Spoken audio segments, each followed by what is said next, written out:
رضازاده آینده ایران پیدا شد. کیان رشیدی پسر بچه 8 ساله از خرم‌آباده که از الان جا پای بهداد سلیمی و رضازاده گذاشته.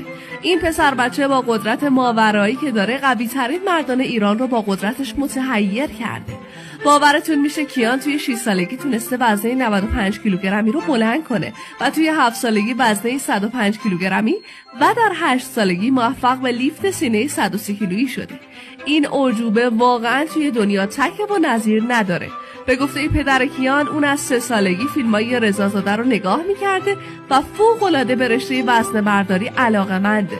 تنها مشکلش هم رفت و آمد به تهرانه و مجبوره واسه تمرینات رقابت‌های وزنه برداری نونهالان از خرم‌آباد به تهران بیاد و شبانه روز تمرین کنه. جالب کیان میتونه رکورددار گینس بشه، اما به خاطر هزینه‌های بالا و نبود نماینده گینس توی ایران مجبوره به امارات بره و این از عهده پدر کیان بر نمیاد. مسئولین عزیز، یه تکونی به خودتون بدید دیگه.